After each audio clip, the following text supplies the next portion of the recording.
Mark, thank you so much for taking the time to speak with us. An awful lot to unpack after today's press conference.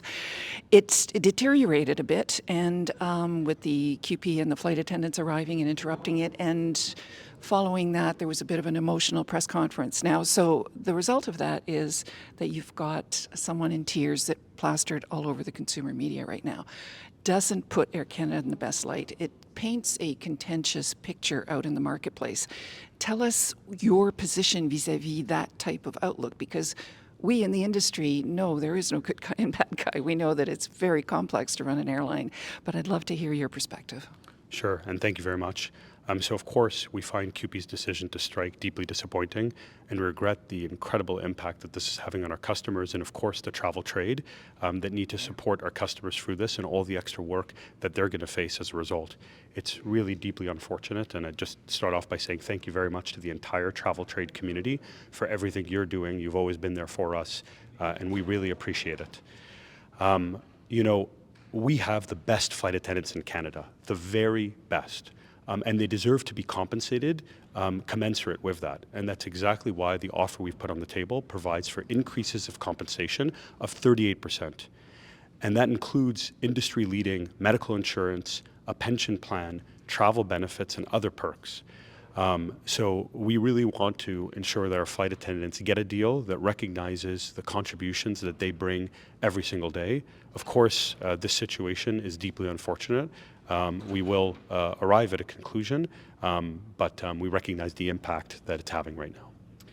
Now, all those numbers that we've heard, 38% most recently, are difficult to unpack because, of course, it's a full package that amounts to 38%. QP is saying that, in effect, the increase in the year one is 8%. So tell us about that. Yeah, I think it's very important to remember there's several elements of compensation for flight attendants that are cash compensation. So, for example, base wage rates, ground pay, which, by the way, has been on the table, offered by Air Canada for several months now, and it continues to be in our latest offers, per diems, pension pay, et cetera. These are all cash forms of compensation. So I think I would avoid cherry picking any one part of the package. And holistically, it's a 38%, actually just over 38% compensation offer that's on the table right now. Now, Mark, the way you speak now and the way you spoke earlier at the press conference, it sounds as though you are accepting a strike as a fait accompli, which I don't believe it necessarily is. Is that correct? At this point, we can still stop this action collectively, and that would be absolutely the best outcome for Canadians, for Air Canada travelers, and for the travel trade, the entire ecosystem. Even think of all of the tourism elements around Canada that are going to be disrupted by this. It isn't too late. Yes, there's been some disruption, but the worst times and days are ahead. So it's not too late. It's not a fait accompli, but in order to do that, something's got to change. Millions of dollars a day, apparently, to the Canadian economy, and not just a few million, like 30 million a day, apparently, would be the loss. It's significant, not just for Air Canada, obviously, the flight attendants, the travel agents, but certainly the entire economy. We have to avoid that at all costs. Is that going to happen? Air Canada is a critical piece of national infrastructure. Yeah. And a critical part of several communities, large and small, throughout Canada. I very much hope that we still can avoid this disruption from growing. Okay. For the travel advisors who are listening to us, there's a bit of confusion in the marketplace about rebooking, the goodwill offer to rebook. So flights are still in the air.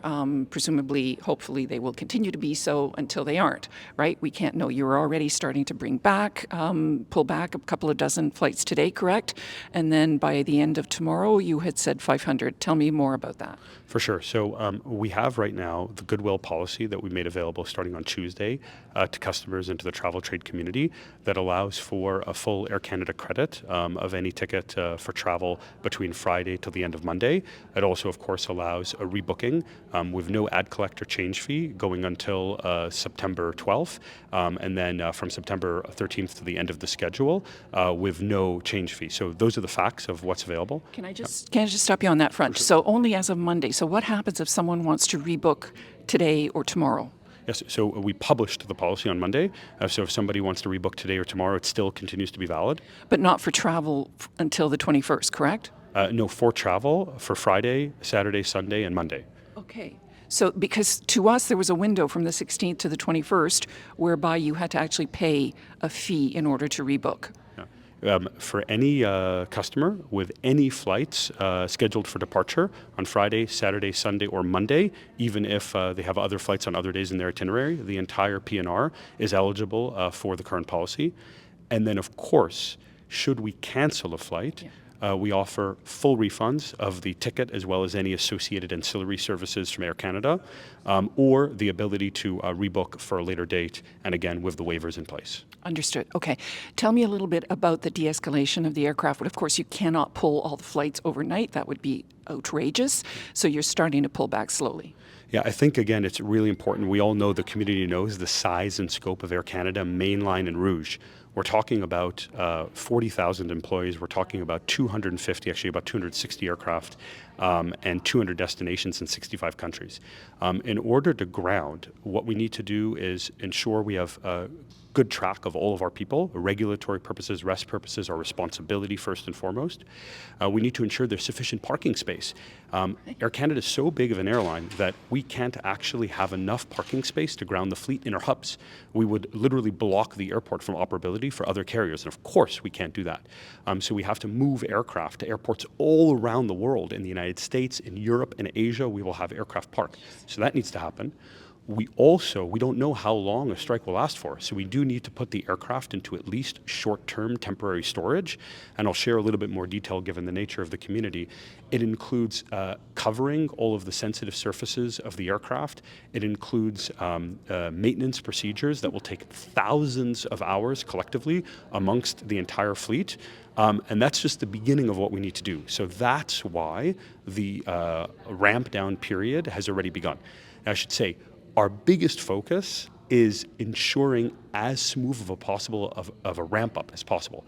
And if you consider some of our competitors in Canada that have had labor action in the recent past, there's an example where the ramp down was smooth and thus the ramp up took a much shorter period of time. But there's another example where the ramp down wasn't smooth and the ramp up was very problematic, and most of the severe customer disruption and challenges for the trade occurred in that ramp up. So we're also very focused, because this will be over. It will absolutely be over. We will find an arrangement here at the end of the day, whenever that is. So we need to make sure that we can restart the operations in a predictable, controlled manner, that we can communicate to customers in the trade, here's what will operate, here's what won't operate over the course of that week, and then retake full operations. A few chess pieces on the board. Holy cow. Now, do you foresee the government intervening? Because there is a precedent with the mechanics strike last year with WestJet, whereby the government did intervene and the mechanics just ignored it. So tell me about those two things, please. Our first priority is protecting our travelers, protecting the Canadian economy. You talked earlier about the tens of millions of dollars of impact this will have, and I think all stakeholders here their first priority needs to be customers and needs to be the economy, and needs to make decisions around those priorities at this point. So travel advisors, of course, are highly impacted. Everybody is. I mean, there's really nobody that's getting away from this. Even us, we're sending out press releases and news day and night. So we're following this very closely. Now, for them, they're getting phone calls. They're very stressed. I mean, we even heard from some of them today at the presser. So what message do you have for them? Well, first of all, we deeply regret the impact that the QP strike notice is causing to our customers and the travel agency community, the travel trade community. Air Canada and the travel trade community have a very strong relationship. We've been at it through thick and thin. Unfortunately, more challenges, especially over the last several years, than any of us would have wanted or could hope for. But we will get through this together, and we will be there for the community. I just wanted to extend, on behalf of our global sales team, Mark Gallardo, our Chief Commercial Officer, Lisa Pierce, our sincere thank you to all of you, because we know how many customer queries you're fielding, rebookings you're going to have to do, alternative accommodations, the advisory capability that you're providing right now, and that expertise. It's not lost on us. It's a big part of us being able to handle the situation and support our customers as best as possible. So if I may say, merci beaucoup, thank you very much to the community out there, and please be rest assured that we're doing everything we can to come to a resolution and ensure that we communicate as transparently and openly as possible.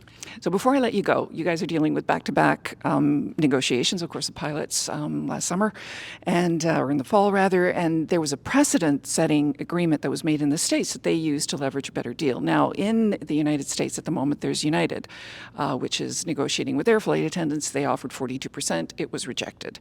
Is that coming into play, you know, with your negotiations, sort of precedent-setting agreements or offers that are made elsewhere?